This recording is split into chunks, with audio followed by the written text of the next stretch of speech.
The world of public relations is the epitome of a modern industry, sophisticated, elaborate, and focused. A great deal of work goes into crafting how different institutions communicate with their customers. And in this work, no detail is too small when attempting to get your message across to the public. And in this world, looking smart is key. If you want people to respect you and listen to you, first of all, you have to look the part. It is thought, for example, that wearing a suit projects confidence, organisational skills, and a mastery of the world around you.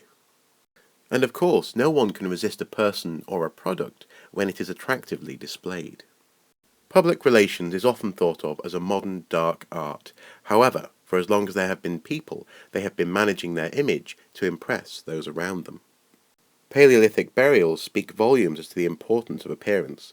Gathering shells from far away and displaying them says something about your power in life. In some cases, even children are buried with goods which are impressive to this day. It was having these things and displaying them which afforded people the image and therefore the reality of political power. In some cultures, having is not enough. The potlatch is a ceremony where a chief gives away vast quantities of goods to the community to display their organisational skills and their generosity.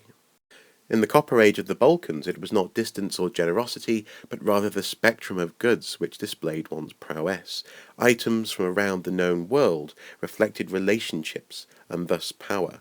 Displaying these in the grave and in life would have impressed the people around them. In the Bronze Age of Crete, a vast Minoan palace grew on the site of Knossos. This labyrinthine palace is famous for containing many tablets inscribed with the text of the Linear B language. Do they record stories or great deeds? No, they are in fact ledgers for recording the location and storage of food and liquid. Knossos was a palace, but also a vast storage centre. Knowledge and organisation equate to power, and Knossos reflected this to all who visited. Around 1300 BC, Ramesses II, or Ramesses the Great, was pharaoh of Egypt. He was one of the most prolific self-promoters in history.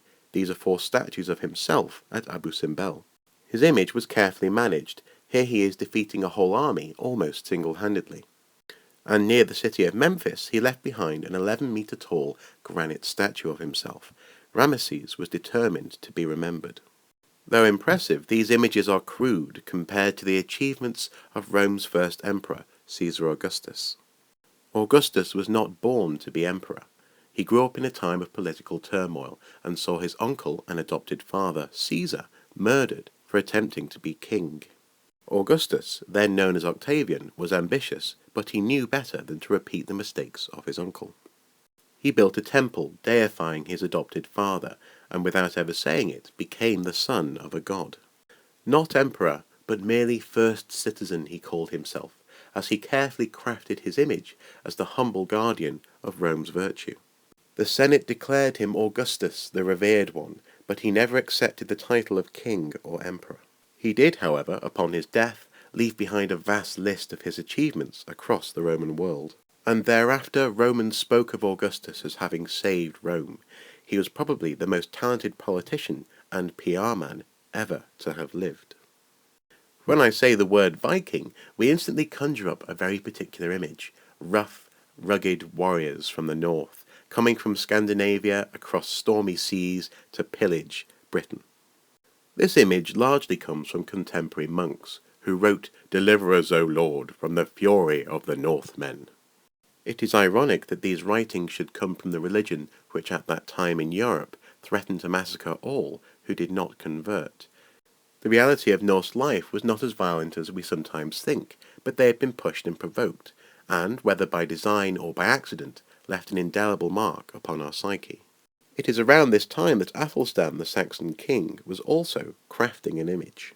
He crafted his image, here portraying himself as a pious man giving a gift to the long-dead St. Cuthbert. And in his coins he further exaggerated his status in the world. He commissioned many penninga, the Old English word for pennies. Upon many he declared himself Rex Tubri, King of Britain.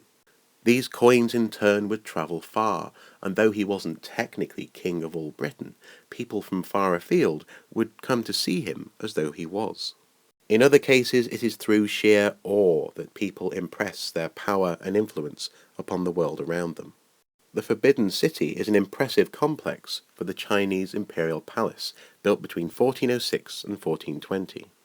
This vast complex was imperial public relations incarnate, and to this day association with it is association with power.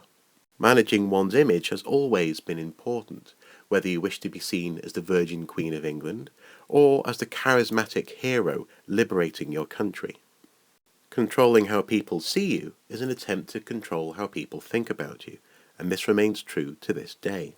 So, far from being a modern dark art, managing our public facade has always been integral to human life.